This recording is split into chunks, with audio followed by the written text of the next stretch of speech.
Salut à tous, dans cette vidéo je vais vous montrer comment obtenir cet effet d'agitation que vous pouvez mettre aussi bien sur des titres que sur d'autres éléments comme par exemple des logos ou des emojis. Je me sers de cet effet dans quasiment toutes mes vidéos, je trouve que ça apporte du dynamisme et franchement ça marche super bien. Pour faire cet effet, on a deux solutions. Soit on le fait complètement manuellement en utilisant des outils qui sont disponibles de base dans Final Cut. Le souci, c'est quand même que c'est très long à faire, vous allez le voir.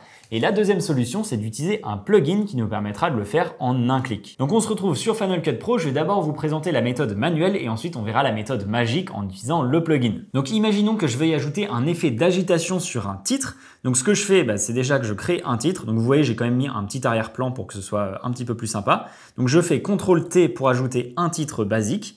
Je sélectionne mon titre et ce qu'on va faire, c'est qu'on va le mettre un petit peu plus gros. Et on va le mettre en gras, que ce soit un petit peu plus esthétique. Ok, on est bon. Une fois que j'ai mon titre, c'est là que ça va commencer à devenir long. Je me mets vraiment sur la première image au tout début. Et ensuite, dans l'inspecteur, je vais à ce niveau-là. Et là, ce qu'on va faire, c'est qu'on va jouer sur l'outil transformer qui permettra de déplacer la position de notre titre. Donc pour le faire plus facilement, je vous conseille de cliquer ici. Donc ça permet de bouger avec la souris plutôt que de bouger uniquement en se basant sur les différentes valeurs ici. Donc je me remets à peu près au centre. Et là, ce qu'il va falloir faire, c'est d'utiliser des keyframes. Donc ce que je fais, c'est que j'applique un keyframe sur la position. Comme ça mémorise la position à cet endroit-là. Ensuite, je vais avancer d'à peu près 10 ou 15 frames. Donc j'appuie sur mes petites flèches du clavier. J'avance et là, je vais déplacer mon titre. Je vais par exemple le mettre ici. Il ne faut pas faire des trop gros mouvements parce que sinon, ça va faire vraiment très très vite et ça va aller dans tous les sens. Donc j'ai fait ça. Ensuite, j'avance à nouveau de 10 ou 15 frames. Voilà, je déplace mon titre, je le mets par exemple ici. Vous avez compris le principe, j'avance encore une fois de 15 frames à peu près. Je déplace mon titre ici, je refais le process, etc., etc. Donc là, je vais vous mettre la vidéo en accéléré et je continue. Ok, je viens de terminer. Là, je l'ai fait sur un titre qui dure à peu près 10 secondes et ça m'a bien pris au moins 1 minute 30 à faire. Donc là, je clique sur terminer et il n'y a plus qu'à lire. Et donc là, si je lis, voilà ce que ça donne. Vous voyez qu'on a un petit effet d'agitation de la part de notre titre qui est vraiment super fluide. Ça marche très bien. Le seul souci, c'est que c'est très long à faire. Ok, donc ça, c'est pour la méthode manuelle. Comme vous pouvez le constater, ça marche très bien. Le seul souci, c'est que ça demande beaucoup de temps, surtout si vous voulez appliquer cet effet sur beaucoup de titres. Donc moi, ce que j'ai fait, comme j'ai très envie d'utiliser cet effet, mais que j'ai pas envie de passer 10 ans à chaque montage, je me suis créé mon propre plugin pour Final Cut Pro qui permet d'obtenir un effet d'agitation. Ce plugin, s'il vous intéresse, vous pouvez le télécharger sur mon site internet. Le lien est dans la description sous cette vidéo. Donc on se retrouve à nouveau sur Final Cut Pro. Si vous avez téléchargé le plugin, il apparaîtra dans vos effets juste ici. Donc vous cliquez. Vous pouvez le catégoriser dans la catégorie que vous souhaitez. Moi, je l'ai mis dans mes effets et vous voyez qu'il est juste là dans agitation.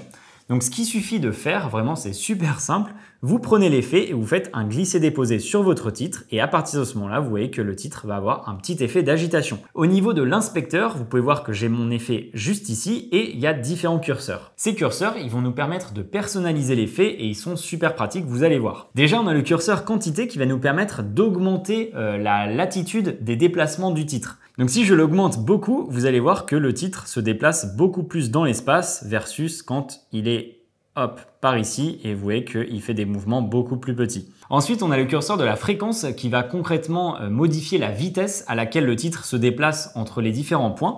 Donc vous voyez que là, quand la fréquence est à ce niveau-là, je vais augmenter la quantité comme ça, vous allez pouvoir voir. Donc si je lis, vous voyez, ça va à ce rythme-là, donc c'est relativement lent. Maintenant, si je veux une vitesse beaucoup plus rapide, j'augmente la fréquence et là, ça va aller beaucoup plus vite. Vous voyez que le titre bouge dans tous les sens super rapidement.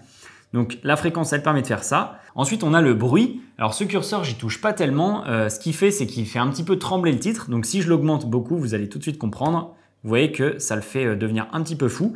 Donc en soi, c'est quelque chose qu'on peut vouloir dans certains cas.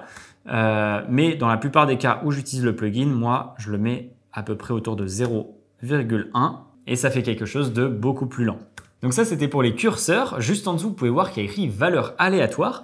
Et ça, c'est quelque chose de très intéressant qu'il y a sur ce plugin.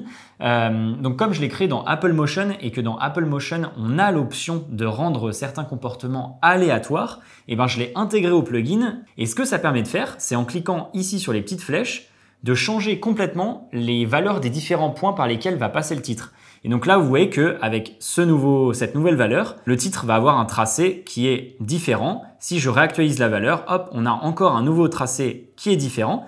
Et ça, c'est extrêmement intéressant parce que quand on additionne différents titres, qu'on les met les uns au-dessus des autres ou autre chose que des titres d'ailleurs, des logos ou quoi que ce soit, et ben en fait, on va pouvoir tous les animer indépendamment les uns des autres. Ils feront pas tous le même tracé, ce qui fait bizarre parce que ça fait un seul bloc qui se déplace. Alors que là, vous voyez, si je duplique mon titre, je vais en mettre 3, je vais en mettre un ici et un ici. Donc là, comme je les ai dupliqués, comme on peut voir, ils ont exactement la même valeur. Et donc là, si je lis, il y a tout un bloc de titres qui se déplace. Honnêtement, c'est pas super esthétique. C'est beaucoup plus intéressant quand chacun a ses propres valeurs.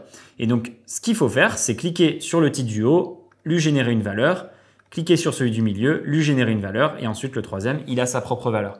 Et maintenant, si on lit, vous voyez que les 3 titres sont complètement indépendants les uns des autres et ça donne un effet qui est beaucoup plus intéressant visuellement. Franchement, ce plugin, depuis que je l'ai créé, je l'utilise dans quasiment toutes mes vidéos. Dès que j'ai des titres et que je veux ajouter un petit peu de dynamisme parce que c'est souvent un petit peu ennuyant quand il y a un titre qui bouge pas, j'applique ce plugin, je lui associe une valeur aléatoire au pif en cliquant sur la petite flèche et le tour est joué. Bon, juste pour vous montrer, imaginons qu'en plus des titres, je veuille animer ce logo. Donc hop, je le mets par-dessus. Donc là, il est mal positionné, mais si je le prends et que je le mets plutôt par ici, vous voyez que là, il est fixe. Donc il bouge pas et tous les titres bougent. Ce que je fais, c'est que j'ai juste à aller dans mon effet agitation. Je le prends, je fais un glisser-déposer sur le logo Final Cut.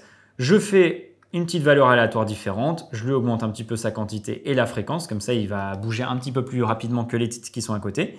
Et là, vous voyez que ils bougent tous de façon complètement indépendante les uns des autres et ça fait une petite animation qui est beaucoup plus sympa. Voilà pour aujourd'hui. Maintenant, vous savez comment ajouter un effet d'agitation sur Final Cut Pro, que ce soit de manière manuelle ou automatique grâce à un plugin.